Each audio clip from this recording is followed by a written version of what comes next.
नमस्कार दोस्तों, हर हर महादेव, जय शिव शंभू। स्वागत है आप सभी का एक बार फिर से दोस्तों। 13 जुलाई कामिका एकादशी गुरुवार के दिन तुलसी में बांध देना, यह एक चीज गरीबी हो जाएगी दूर और पुराने से पुरानी बीमारी और कष्ट खत्म हो जाएंगे। रातों रात आपकी किस्मत पलट जाएगी और हो जाएंगे मालामाल। दोस्तों, करीब 400 वर्षों बाद अद्भुत महासंयोग बन रहा है। 13 जुलाई 2023 को कामिका एकादशी का व्रत रखा जाएगा। दोस्तों, कामिका एकादशी चातुर्मास और सावन की पहली एकादशी कहलाती है। इस दिन श्रीहरि की पूजा और व्रत रखने से सभी कार्य सिद्ध हो जाते हैं। हर एकादशी का अपना महत्व और कथा होती है। दोस्तों, कहते हैं कि कामिका एकादशी का व्रत कथा के बिना अधूरा माना जाता है। विष्णु पुराण के अनुसार कामिका एकादशी का व्रत करने से व्यक्ति कुयोनि को प्राप्त नहीं होता, उसे अकाल मृत्यु का भय नहीं रहता और व्यक्ति मृत्यु के बाद स्वर्गलोक को जाता है। दोस्तों, अगर आप भी श्री हरि की कृपा अपने जीवन में पाना चाहते हैं तो वीडियो को लाइक करके कमेंट में जय श्री हरि, जय विष्णु भगवान लिखना ना भूलें। साथ ही चैनल को भी सब्सक्राइब कर ले। दोस्तों, तुलसी का पौधा तो प्रत्येक हिंदू घर में होता है, लेकिन बहुत कम लोग तुलसी के संबंध में शास्त्रों में बताए गए महत्वपूर्ण नियम नहीं जानते। तुलसी की पूजा कैसे करनी चाहिए, तुलसी को जल कैसे देना चाहिए, तुलसी के पास कौन सी वस्तुएं शुभ होती हैं आदि कई महत्वपूर्ण नियमों का पालन करना आवश्यक होता है। इसके अलावा अगर आप हो तुलसी के नीचे यह एक चीज बांध देते हैं तो आपको मां तुलसी का ढेर सारा आशीर्वाद मिलता है और आपके घर में मां लक्ष्मी जी सदैव ही निवास करती हैं। दोस्तों, तुलसी का पौधा घर में होना परिवार के प्रत्येक सदस्य के लिए लाभकारी होता है। यह पौधा हर प्रकार से उपयोगी होता है। पुराणों के अनुसार तुलसी में देवी लक्ष्मी जी का वास होता है और नियमित रूप से इस पौधे की पूजा करने से लाभ भी अवश्य मिलता है। लेकिन यदि आप तुलसी को घर में रखने के साथ ही उसके नीचे ये एक चीज बांध देते हैं तो आपको तुलसी लगाने का कई गुना अधिक फल प्राप्त होता है, क्योंकि इस एक चीज के बिना तुलसी अधूरी मानी जाती है। यह चीज तुलसी को संपूर्ण बनाती है। वेद पुराण में इसके बारे में विस्तार पूर्वक बताया गया है। लेकिन इसी के साथ क्या आप जानते हैं कि सावन में तुलसी की पूजा करने से भगवान श्री विष्णु और माता लक्ष्मी जी अति शीघ्र प्रसन्न हो जाते हैं और आपको आशीर्वाद मिलता है और जीवन में वो खुशियां मिल जाती है जिसके आप हकदार हैं। लेकिन तुलसी के नीचे यह एक चीज बांधना भी है जरूरी। दोस्तों, भारत ही नहीं बल्कि संसार के लगभग अधिकांश देशों में तुलसी को बहुत ही पवित्र की दृष्टि से देखा जाता है। अनेक औषधीय गुणों से भरपूर तुलसी धार्मिक महत्व भी है। अनेक धार्मिक अनुष्ठानों और तांत्रिक प्रयोगों में इसका उपयोग होता है। पुराणों में तुलसी को भगवान श्री विष्णु जी की पत्नी होने का गौरव मिला है। इसके साथ तुलसी जगत जननी भी है, परमात्मा के अनेक दुर्लभ वरदान में से एक है। तुलसी के बिरवा को अमृत रूपी कहा गया है। जहां तुलसी का पौधा लगा होता है वहां ब्रह्मा विष्णु शिव यानी कि त्रिदेवों का निवास होता है और तुलसी की पूजा करने से महापातक भी उसी प्रकार नष्ट हो जाते हैं जैसे सूर्य के उदय होने पर अंधकार नष्ट हो जाता है। शास्त्रों के अनुसार जिन घरों में तुलसी का पौधा हरा भरा रहता है उस घर में सुख, शांति और समृद्धि बनी रहती है। भगवान विष्णु जी की पूजा और प्रसाद में तुलसी के पत्ता होना बहुत जरूरी मन जाता है, क्योंकि इसके बिना पूजा अपूर्ण मानी जाती है। इन्हीं कारणों से सभी हिंदू परिवारों में तुलसी का पौधा लगभग होना जरूरी होता है। अगर आपके घर में भी तुलसी है तो सुख, शांति और समृद्धि के लिए तुलसी मां को चुनरी अवश्य उड़ानी चाहिए और तुलसी मां को चुनरी चढ़ाने से आपके घर में सुख समृद्धि आती है। अक्सर लोग जाने अनजाने में कई गलतियां कर देते हैं। वो तुलसी का पौधा तो लगा लेते लेकिन तुलसी मां को चुनरी नहीं उड़ाते, जिसके कारण उन्हें शुभ फलों की प्राप्ति नहीं होती है। मां के ऊपर तुलसी जरूर बांधनी चाहिए। तुलसी न केवल एक पौधे है बल्कि ये हमारी मां के समान है। कई घरों में तुलसी पर चुनरी ओढ़ाकर रखा जाता है, लेकिन इसका ध्यान कुछ लोग ही रखते हैं। आमतौर पर लोग तुलसी को लाल रंग की चुनरी उड़ाते हैं, लेकिन लाल मंगल का रंग है। तुलसी का रंग का कारक बुध है। बुध और मंगल मित्र नहीं है, इसलिए तुलसी को सफेद, चमकीली या रंगीली चुनरी उड़ानी अत्यंत अशुभ होती है। कई लोग यह भी गलतियां कर देते हैं कि तुलसी की चुनरी काफी पुरानी हो जाती है, फट जाती है, लेकिन वह फिर एकादशी या फिर अन्य कोई शुभ दिवस पर चुनरी को लोग बदल देते। लेकिन आपको न केवल चुनरी को बदलना चाहिए बल्कि साफ सुथरी चुनरी आपको हमेशा उड़ानी चाहिए। और बिना चुनरी के मां अच्छी नहीं लगती है। तुलसी मां नाराज हो जाती हैं और आपको फलों की प्राप्ति नहीं हो पाती। दोस्तों, तुलसी में कई दिव्य शक्तियां विराजमान होती हैं। जो लोग तुलसी विवाह कराते हैं उन्हें कभी कष्ट नहीं आते, स्वर्ग की प्राप्ति होती है, मां की बड़ी प्रसन्नता मिलती है। शालिग्राम और तुलसी के विवाह करने से सारे अभाव या फिर कलह, पाप, दुख और रोग नाश दूर हो जाते हैं। दोस्तों, तुलसी के पास यह चीज कभी ना रखें।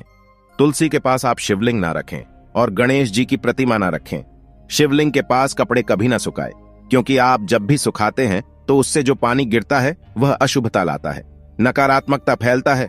तो तुलसी के पास कपड़े भी ना सुखाएं। शिवलिंग और गणेश जी की प्रतिमा ना रखें और जूते चप्पल भी ना उतारें। वो तुलसी के पास सदैव साफ सफाई रखें और तुलसी को शुद्ध पवित्र जल जरूर देना। साफ स्वच्छ वस्त्र धारण करके ही तुलसी को जल दें। दोस्तों, रविवार के दिन भी तुलसी को छूना वर्जित माना गया है। दोस्तों, कोई विशेष मनोकामना है, जीवन में अगर उपलब्धियां नहीं प्राप्त हो रही हैं, जीवन में कोई कष्ट है, माता लक्ष्मी की कृपा प्राप्त करनी है, तो आपको निश्चित तौर पर पूर्णिमा के दिन तुलसी में आप एक लाल मौली धागा ले लें। लाल मौली धागा में आप 5 हल्दी गांठ बांध लें और अपनी मनोकामना बोलते हुए तुलसी के नीचे आप तुलसी में बांधें और अपनी मनोकामना जरूर बोलें। जो भी मनोकामना हो, नौकरी को लेकर हो, व्यापार को लेकर हो, संतान को लेकर हो, विवाह को लेकर हो, यानी एक लाल मौली धागा लेना है। लाल मौली धागे में 5 हल्दी की गांठ बांधकर और जाकर तुलसी में आपको नीचे बांध देना है। रातों रात करोड़पति बन जाओगे। हर मनोकामना पूरी हो जाएगी और 1 महीने के अंदर ही आपकी इच्छाएं भी पूरी हो जाएंगी। माता लक्ष्मी की कृपा बरसेगी, कभी भी धन की कमी नहीं होगी। दोस्तों, वैसे तो आप पूर्णिमा के दिन आप एक लाल मौली धागा आप अपनी मनोकामना बोलते हुए ऐसे भी आप बांध सकते हैं। लाल मौली धागा बांधने से विशेष उपलब्धियां प्राप्त होती हैं, माता लक्ष्मी की कृपा बरसती है, घर से दुख, दर्द, तकलीफ और कष्टों का नाश हो जाता है। तो आप माता तुलसी के पास एक लाल मौली धागा जरूर बांधे। अपनी मनोकामना बोलते हुए इससे विशेष लाभ होगा और साथ ही साथ कोई विशेष मनोकामना, धन प्राप्ति का मनोकामना है, या फिर आप चाहते कि घर में सुख समृद्धि हमेशा बनी रहे, तो आप लाल मौली धागा नहीं है, आप तुलसी के नीचे एक लाल चुनरी ही बांध दे। कोशिश करें लाल मौली धागा मिल जाए तो वह जरूर बांधे, नहीं तो आप एक चुनरी जरूर बांधे, इससे भी आपको विशेष लाभ होगा। तो दोस्तों, ये छोटा सा उपाय जरूर करिएगा।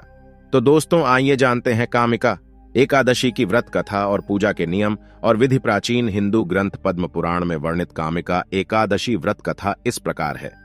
युधिष्ठिर ने पूछा, हे गोविंद, कृपया हमें श्रावण के कृष्ण पक्ष में पड़ने वाली एकादशी का नाम बताएं। श्री कृष्ण ने उत्तर दिया, हे राजन, सुनो, मैं तुम्हें पापों को दूर करने वाला वह वृत्तांत सुनाऊंगा जो ब्रह्मा ने पहले नारद से पूछा था, जब उन्होंने इसके बारे में पूछा था। नारद ने कहा, हे कमलासन भगवान, मैं आपसे श्रावण के कृष्ण पक्ष में आने वाली एकादशी का नाम, उसके इष्ट देव, उसके पालन की विधि और उसके धार्मिक महत्व को सुनना चाहता हूं। कृपया मुझे इन मामलों पर प्रकाश डालें। नारद की बातें सुनकर ब्रह्मा इस प्रकार बोले, नारद, ध्यानपूर्वक सुनो, मैं तुम्हें कामिका नाम की एकादशी के बारे में बताऊंगा, जो श्रावण के कृष्ण पक्ष में आती है और लोगों के कल्याण के लिए लाभदायक है। इसके श्रवण मात्र से ही वाजपेय यज्ञ का पुण्य प्राप्त हो जाता है। मुझे यह बताने की अनुमति दें कि जो व्यक्ति शंख, चक्र और गदा धारण करके देवाधिदेव भगवान की पूजा करता है, उसे क्या फल मिलता है। मैं हरि, विष्णु या मधुसूदन, जिन्हें आम तौर पर श्री हरि के नाम से जाना जाता है, कि पूजा या ध्यान करने से प्राप्त होने वाले मेधावी परिणामों का वर्णन करूंगा। इस दिन कृष्ण की पूजा करने से जो फल प्राप्त होता है, वह गंगा स्नान करने या काशी, नैमिषारण्य या पुष्कर जाने से नहीं मिलता है। ये फल केवल कृष्ण की पूजा से ही प्राप्त किए जा सकते हैं। उसे कृष्ण की पूजा करने से वही फल प्राप्त होता है जो बृहस्पति के सिंह राशि में रहने पर गोदावरी या दंडक में स्नान करने से प्राप्त होता है। जो व्यक्ति सोना, तालाब और चांदी सहित भूमि का दान करता है और जो व्यक्ति कामिका एकादशी का व्रत करता है, दोनों को समान फल प्राप्त होता है। कामिका व्रत के पालन से घरेलू वस्तुओं के साथ दुधारू गाय की बलि देने के समान फल मिलता है। श्रावण में भगवान विष्णु की पूजा करना गंधर्वों, उर्घों और पन्नगों के साथ साथ देवताओं की पूजा के बराबर माना जाता है। इसलिए जो व्यक्ति पाप से डरते हैं, उन्हें कामिका के दिन विष्णु की पूजा करने के लिए अपनी क्षमता के अनुसार हर संभव प्रयास करना चाहिए। यह व्रत उन लोगों के लिए सबसे अधिक लाभकारी है जो पापों के कीचड़ से भरे सांसारिक अस्तित्व में फंसे हुए हैं। यह अपनी पवित्रता और पापों को दूर करने की क्षमता में अद्वितीय है। नारद, ऐसा ही है। इसकी पुष्टि स्वयं भगवान विष्णु ने भी की है। कामिका व्रत का पालन करने वालों द्वारा प्राप्त पुरस्कार सर्वोच्च आत्मा के ज्ञान का अनुसरण करने वालों द्वारा प्राप्त पुरस्कारों से कहीं बेहतर है। जो लोग रात भर जाग कर कामिका व्रत का पालन करते हैं वे भयानक यम या किसी भी आपदा का सामना करने से बच जाते हैं। कामिका व्रत का पालन करने के कारण उनका जन्म प्रतिकूल वंश में नहीं होता है। जिन प्रबुद्ध संतों ने परम मुक्ति प्राप्त की है उन्होंने कामिका व्रत का पालन करके ऐसा किया है। इसलिए जिन व्यक्तियों ने खुद पर अनुशासन रखा है उन्हें इस व्रत का पालन करने के लिए हर संभव प्रयास करना चाहिए। तुलसी के पत्तों से विष्णु की पूजा करने से मनुष्य इस संसार के सभी पापों से मुक्त हो जाता है और वह वैसे ही बना रहता है जैसे कमल का पत्ता पानी में बेदाग रहता है। तुलसी के पत्ते से विष्णु की पूजा करने से एक माप सोना या चौगुनी चांदी चढ़ाने के समान फल प्राप्त होता है। विष्णु रत्न, मोती, लापीस लाजुली और मूंगे के प्रसाद की तुलना में तुलसी के पत्तों से अधिक प्रसन्न होते हैं। तुलसी के अंकुरों से विष्णु का पूजन करने से जन्म जन्मांतर के संचित पाप नष्ट हो जाते हैं। तुलसी को मेरा नमस्कार, जिनके दर्शन से सारे पाप नष्ट हो जाते हैं, जिनके स्पर्श से शरीर शुद्ध हो जाता है, जिनके नमस्कार से रोग दूर हो जाते हैं, जिनके छिड़काव से यम भयभीत हो जाते हैं, जिनकी उपस्थिति से भगवान कृष्ण का सामीप्य मिलता है और जिनके चरणों में रहने से तुरंत मुक्ति मिलती है। यहां तक कि चित्रगुप्त भी उस व्यक्ति द्वारा प्राप्त धार्मिक पुण्य की सीमा को नहीं समझ सकते हैं जो विष्णु को समर्पित दिन पर दिन रात जलने के लिए दीपक प्रदान करता है। जिसका दीपक विष्णु के सामने जलता है, ऐसे व्यक्ति के मृत पूर्वज स्वर्ग में निवास करते हैं और अमृत से तृप्त होते हैं। घी या तिल के तेल का दीपक जलाने से मनुष्य को 100 करोड़ दीपकों का सम्मान प्राप्त होता है और वह सूर्य के लोक में पहुंच जाता है। ये हैं कामिका व्रत के महत्व। इसे व्यक्तियों को अवश्य मानना चाहिए क्योंकि यह सभी पापों को दूर कर देता है, जिसमें ब्राह्मण की हत्या या गर्भपात कराने के पाप भी शामिल हैं। इस व्रत को करने वालों को विष्णु लोक की प्राप्ति होती है और महान धार्मिक पुण्य प्राप्त होता है। जो लोग श्रद्धा रखते हैं और इस व्रत के माहात्म्य को सुनते हैं वे विष्णु लोक को प्राप्त होंगे और सभी पापों से मुक्त हो जाएंगे। कामिका एकादशी के दिन भक्तों को पूरे उत्साह और भक्ति के साथ भगवान विष्णु की पूजा करनी चाहिए। लोग जल्दी उठते हैं और तुलसी के पत्तों, फूलों, फलों और तिलों से भगवान की पूजा की जाती है। बाद में पंचामृत अभिषेक भी किया जाता है। इस दिन भगवान के सामने दीपक जलाकर अपने सभी पापों के लिए क्षमा मांगने की भी प्रथा है। इस दिन तुलसी के पौधे की पूजा करने का विशेष महत्व है क्योंकि तुलसी जी को भगवान विष्णु का पूजनीय माना जाता है। कामिका एकादशी के दिन तुलसी के पत्तों के दर्शन मात्र से सारे पाप धुल जाएंगे और उनकी पूजा करने से सभी रोग दूर हो जाएंगे। तुलसी के पौधे को पानी देने से व्यक्ति को मृत्यु के देवता भगवान यम के प्रकोप से बचाया जा सकेगा। इसलिए यह कामिका एकादशी व्रत अनुष्ठान के दौरान एक प्रमुख भूमिका निभाता है और अधिकांश हिंदू इसी कारण से अपने घरों में तुलसी का पौधा लगाते हैं। कामिका एकादशी पर लोग पूरे दिन कुछ भी पीने या खाने से परहेज करके पूर्ण उपवास रखते हैं। यदि पूर्ण व्रत संभव न हो तो आंशिक व्रत भी किया जा सकता है। इसमें फल और दूध से बने उत्पाद खाने की इजाजत है।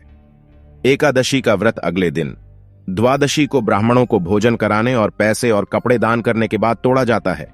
कामिका एकादशी व्रत के पालनकर्ता को रात में जागरण करना चाहिए और भगवान विष्णु की स्तुति में कीर्तन और भजन गाना चाहिए। इस दिन विष्णु सहस्त्रनाम का पाठ और ओम नमो नारायण का जाप करना शुभ माना जाता है। कामिका एकादशी पर हिंदू तीर्थ स्थलों पर भी जाते हैं और गंगा, गोदावरी, यमुना, कृष्णा और कावेरी जैसे विभिन्न तीर्थों में स्नान करते हैं। भगवान विष्णु के मंदिरों में इस दिन का बहुत महत्व है। इस दिन विशेष पूजा, अभिषेक, भजन और आरती की जाती है। इस अवसर पर विभिन्न प्रकार के भोग तैयार किए जाते हैं और भगवान विष्णु को अर्पित किए जाते हैं। कामिका एकादशी हिंदुओं का एक शुभ उपवास दिवस है। ब्रह्म वैवर्त पुराण में यह उद्धृत किया गया है कि जो कोई भी इस व्रत को करता है उसे महान मूल्यों का लाभ मिलता है और उसे विभिन्न यज्ञों की मेजबानी करने से प्राप्त होने वाले महान कर्मों की प्राप्ति होती है। कामिका एकादशी व्रत अपने पालनकर्ता की इच्छाओं को पूरा करता है और उन्हें समृद्ध जीवन का आशीर्वाद देता है। यह उन्हें आध्यात्मिकता के पथ पर भी ले जाता है जो अंततः उन्हें सर्वोच्च निर्माता तक ले जाता है। इसलिए यह सही कहा जा सकता है कि कामिका एकादशी व्रत करने से व्यक्ति को कभी भी यमपुरी के मार्ग पर नहीं चलना पड़ेगा और इसके बजाय उसे भगवान विष्णु के निवास वैकुंठ में दिव्य स्थान प्राप्त होगा। आशा करते हैं आपको वीडियो अच्छी लगी होगी और दोस्तों इसे आप लाइक करिएगा, शेयर करिएगा और चैनल को सब्सक्राइब कर लीजिएगा। जय मां लक्ष्मी।